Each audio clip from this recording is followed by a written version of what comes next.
Hello guys, welcome back to my channel. My name is Harjot Singh. I am from New Zealand. आज की video में quickly shoot कर रहा हूँ क्योंकि I have just got a message from my subscriber कि I was very shocked when I have seen that message. तो उन्होंने लिखा है कि उनका न्यूजीलैंड का विजिटर वीज़ा ग्रांट हो चुका है, उनकी फ़्लाइट टिकट्स भी हो चुकी हैं, उन्होंने होटल बुकिंग भी सारी कर ली है, बट उनकी फ्लाइट डेट भी है, मतलब कि the day when he want to travel, but वो बहुत डरे हुए हैं बिकॉज ऑफ द डिपोर्टेशन। जैसे हमें पता है कि न्यूजीलैंड वीज़ा तो ग्रांट कर रहा है, बट किसी बाकी कंट्री में जैसे कि आप ट्रैवल कर रहे हैं, सिंगापुर से कर रहे हैं, थाईलैंड से कर रहे हैं, मलेशिया से कर रहे हैं, किसी भी कंट्री से कर रहे हैं, वहाँ पे आके इमिग्रेशन ऑफिसर आपको या आप कॉल के ऊपर या पर्सनल इंटरव्यू करके आपको वहाँ से डिपोर्ट कर रहे हैं। So the first of all I just want to clear कि वो डिपोर्टेशन नहीं है, वो एक अगर वो आपको आपका वीज़ा रिफ्यूज़ करें उसे हम वीज़ा रिफ्यूज़ल कह सकते हैं। डिपोर्टेशन होता है जब आपको कंट्री से निकाल देते हैं, अगर वो फाइंड आउट करते हैं कि आपको किसी भी तरीके का आपने कंट्री के साथ फ्रॉड किया है या किसी भी तरीके की आप गलत इन्फॉर्मेशन आपने शेयर की है, तो उसको हम डिपोर्टेशन कहते हैं। बट इस टाइम पे ये डिपोर्टेशन नहीं होती, ये होता है cancellation of visa. But secondary visa देने के बाद वो कैंसिल कर रहे हैं, इसका मतलब ये है कि वो जब क्वालिटी कंट्रोल चेक होता है वीज़ा का, उसमें उन्होंने फाइंड आउट किया है जो लोग हैं उनका वीज़ा ग्रांट होने के बाद भी दे आर फाइंड आउट की जो इंटेंशंस है लोगों की वो टूरिज्म नहीं है, they want to come to the country to get the work visa. और यहाँ पे क्योंकि आप देखोगे बहुत सारे लोग हैं जो वीडियोस आके बना रहे हैं कि हम वर्क वीज़ा के लिए अप्लाई कर रहे हैं यहाँ से आके, जब वो देखते हैं उस ट्रेंड को चेंज होते हुए, सो दे वर क्लियर कि इनकी इंटेंशंस क्लियर नहीं है। सो एवरी टाइम वो आप किसी भी कंट्री में हैं, वो आपका इंटरव्यू ले रहे हैं, इंटरव्यू आपका फ़ोन टेलीफोनिक भी हो सकता है, वीडियो से भी हो सकता है, पर दिक्कत ये होती है कि जब वो आपसे क्वेश्चंस पूछते हैं कि आप क्यों ट्रैवल करना चाहते हो, most of the people they fumble, they don't know why they want to travel. वो सिर्फ एक ही रीज़न देते हैं कि हम टूरिज्म पर्पस पे जाना चाहते हैं। टूरिज्म पर्पस में अगर वो पूछते हैं कि आप कहाँ जा रहे हो, कैसे जा रहे हो, वहाँ पे आपके होटल बुकिंग्स क्या हैं, सारी चीज़ें पूछते हैं, तो लोगों को नहीं पता होता है। कुछ वीज़ा कुछ जो एजेंट्स होते हैं उन्होंने उनकी फाइल में कुछ और ही लगाया होता है, document is total different, fake documents बनाए होते हैं या मैनिपुलेटिव डॉक्यूमेंट्स बनाए होते हैं, जिसका कि जिनका वीज़ा ग्रांट हुआ उनको इन्फॉर्मेशन ही नहीं होती है, बिकॉज वो इस चीज़ में खुश हैं कि उनका वीज़ा लग गया, बट उनको उस चीज़ की कोई भी इन्फॉर्मेशन नहीं है कि उन्होंने कौन से डॉक्यूमेंट उसमें यूज़ किए हैं। सो ये एक बहुत बड़ा रीज़न हो सकता है जो वो देते हैं कि आप एक ऑथेंटिक ट्रैवलर नहीं हो, आप एक जेन्युइन ट्रैवलर नहीं हो, और या आपने इमिग्रेशन के साथ झूठ बोला है, या आपने इमिग्रेशन में जो डॉक्यूमेंट्स यूज़ किए हैं वो फ्रॉडुलेंट डॉक्यूमेंट है या वो मैनिपुलेटिव डॉक्यूमेंट है। दूसरी चीज़ ये है कि जो बहुत बड़ा रीज़न है कि कई लोगों का जब से न्यूजीलैंड ने वीज़ा ग्रांट करना शुरू किया है, क्योंकि न्यूजीलैंड एक टूरिस्ट कंट्री है, तो ये काफ़ी से टूरिज़्म के रिलेटेड जो विजिटर वीज़ाज़ होते हैं ये ग्रांट करते हैं। बट उन्होंने ये देखा है कि कई लोग जिनका बाकी कंट्री से वीज़ा रिजेक्ट है, या ऑस्ट्रेलिया, कनाडा, अमेरिका या कहीं से भी रिजेक्ट है, उन्होंने अपने विजिटर वीज़ा फाइल में ये डिस्क्लोज नहीं किया हुआ है कि उनका वीज़ा किसी कंट्री से डिक्लाइन है। तो जब वो because they find out, because most of the countries they fail in the कैनेशिया, जो कैनेशिया में जितनी भी कंट्री आती हैं वो सारा अपनी इमिग्रेशन हिस्ट्री जो है उनकी वो शेयर करती हैं, और उनको पता चल जाता है कि इस बंदे का इस कंट्री में इसने वीज़ा लगाया था और वो वीज़ा ग्रांट नहीं हुआ और इन्होंने हमसे हाइड किया है। ये एक बहुत बड़ा रीज़न है जिसकी वजह से रिजेक्शंस हो रही हैं, या जिसकी वजह से वो आपको डिपोर्टेशन कर रहे हैं या आपका वीज़ा आपका कैंसिल कर रहे हैं।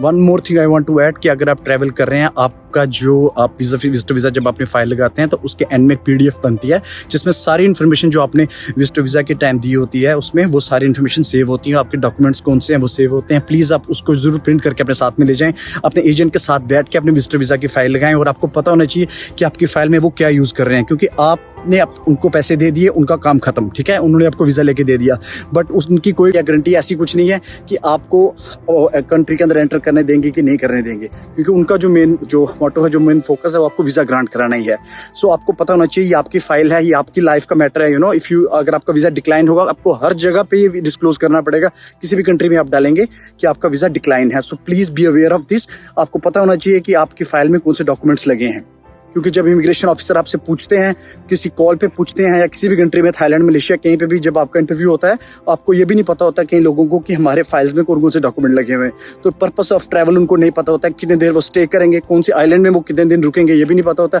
सिर्फ ये पता होता है कि मेरी होटल बुकिंग है और होटल बुकिंग में हम यहाँ स्टे कर रहे हैं, या जो कुछ बेसिक होटल्स का पता होता है। You are a genuine travel, you have to show them that you are a genuine travel and you will come back to your country after you visit. Guys be very sure, जब आप travel कर रहे हैं, जो आपका luggage है, आपको पता है आपके लगेज में क्या है, ठीक है। आप अपने साथ ऐसी चीज़ें बिल्कुल भी ना लेके जाएं, आप रिज्यूमे लेके जा रहे हैं ना, या ऐसी चीज़ें लेके जा रहे हैं जिनसे इमिग्रेशन को शक हो रहा है कि ये बंदा है वहाँ पे तो विजिटर वीज़ा पे जा रहा है, तो ये सारा कुछ अपने साथ क्यों लेके जा रहे हैं। तो we are going as a traveller, आपका ट्रैवलर वाले ही आपके पास चीज़ें होनी चाहिए, घूमने फिरने वाली चीज़ें होनी चाहिए, ऐसी चीज़ें नहीं होनी चाहिए जिससे उनको ऐसा लगे कि ये बंदा, इनकी इंटेंशन कंट्री में जाने की एज अ विजिटर वीज़ा नहीं है, जेन्युइन इंटेंट नहीं है इनकी, ये वहाँ जाके वापस नहीं आएंगे। सो आपको इस चीज़ का बड़ा you have to very careful आप अपने साथ क्या लेके जा रहे हैं। Thirdly you have to very careful about one thing, जब आप ट्रैवल कर रहे हैं आपकी टिकट्स पूरी कंफर्म्ड होनी चाहिए। आप किस दिन वापस आ रहे हैं वो टिकट आपकी पूरी कंफर्म होनी चाहिए, और वो टिकट होनी भी चाहिए, डमी टिकट नहीं होनी चाहिए, क्योंकि ये एक चीज़ प्रूव करती है। Because I have seen this personally, I was in Hong Kong once. So कोई आंटी मेरे साथ ट्रैवल कर रहे थे, तो उनकी जो टिकट थी, जो मतलब कि वापस आने की रिटर्न टिकट नहीं थी, तो इमिग्रेशन उनको आगे, हांगकॉन्ग इमिग्रेशन उनको न्यूजीलैंड की फ्लाइट बोर्ड नहीं करने दे रहे थे। Then I have to talk to her son in New Zealand, तब उन्होंने टिकट करवाई, देन उन्होंने उनको फ्लाइट बोर्ड करने दी। So please be very careful, अगर आप जा रहे हैं तो आपकी टिकट सारी कंफर्म्ड होनी चाहिए, होटल बुकिंग सारी कंफर्म्ड होनी चाहिए। आपको पता guys, this is the primary duty of visa officers, कि उनको फाइंड आउट करना है कि वो किसी भी ऐसे बंदे को कंट्री में नहीं आने दें जिसकी इंटेंशन ख़राब है कंट्री में आने के लिए, जो वो चाहते हैं, जिसके बारे में इमिग्रेशन कोर्ट ने बताया, क्योंकि वो उनकी ड्यूटी है, तो वो अपना काम पूरा करते हैं। अगर आप एक जेन्युइन ट्रैवल हो, आपको ड्यूटी पूरी करनी है, आपको पता होना चाहिए कि आप वहाँ क्यों जा रहे हैं, और आपके सारे डॉक्यूमेंटेशन के बारे में आपको ज्ञान होना चाहिए। आपको सारी अपने होटल आइटनरीज, जैसे भी जो आपका प्लान आप जैसे अपनी ट्रैवल प्लान किया उसके बारे में पता होना चाहिए। और मोस्ट ऑफ द पीपल आजकल वो इंटरव्यू कर रहे हैं, if you are young specially उनको ज़्यादा कर रहे हैं, जो द पीपल वो यंग। अगर आप वीज़ा ऑफिसर को सेटिस्फाई कर देंगे कि आप एक जेन्युइन ट्रैवलर हैं, और जो उनके क्वेश्चंस हैं, क्वेरीज हैं, अगर आप उनके आंसर दे देंगे, so they will let you go to New Zealand, they will let you enter New Zealand. अगर आप उनके क्वेरीज के आंसर नहीं दे पाएंगे, अगर उनको शक हो जाएगा, किसी भी तरीके से उनको डाउट होगा कि no you not a genuine traveller, ये उनके पास राइट्स हैं कि वो आपकी एंट्री डिनाई कर सकते हैं किसी भी एंड पे। So guys, this was just a quick video to let you know कि अगर आप ट्रैवल कर रहे हैं, you have to very careful, आप इन सब चीज़ों का ध्यान रखें। इमिग्रेशन ऑफिसर अगर आपका इंटरव्यू ले रहे हैं, प्लीज़ आप उसमें डरने वाली कोई बात नहीं है, वो भी हमारे तरह ही होते हैं। आपको जस्ट उनको ये प्रूव करना है कि you are a genuine travel and you have a genuine intent to go to New Zealand just for your visitor visa, ठीक है। और आप प्लीज़ ऐसी ही इंटेंट लेके जाएं, ऐसी ही सोच लेके जाएं कि अगर आप विजिटर वीज़ा के लिए जा रहे हैं तो आप वहाँ पे घूमने के लिए जा रहे हैं, ठीक है। आप फंबल मत कीजिए, उनके सामने डरिए मत। Guys, you need to be confident when you are giving an interview to the immigration officer. तो इसमें कोई बड़ी बात नहीं है इमिग्रेशन ऑफिसर को इंटरव्यू देने के लिए, बट आपको आपके ऊपर कॉन्फिडेंस पूरा होना चाहिए, और आपको पता होना चाहिए कि आप जो ट्रैवल कर रहे हैं, आप एक जेन्युइन ट्रैवलर हैं, और एक जेन्युइन ट्रैवल की रुतबे से ही आप उनको अपना इंटरव्यू दीजिए। And I am pretty sure they will let you go to the New Zealand, they will let you enter the New Zealand and you will enjoy your stay over there. So अगर आपको कोई query है, so just comment down और just follow me on my Instagram Harjot Singh HJ, और आप मुझे आपको भी कोई क्वेरी है वहाँ पूछ सकते हैं। Thank you so much for watching the video. I will see you soon in New Zealand. Thank you so much.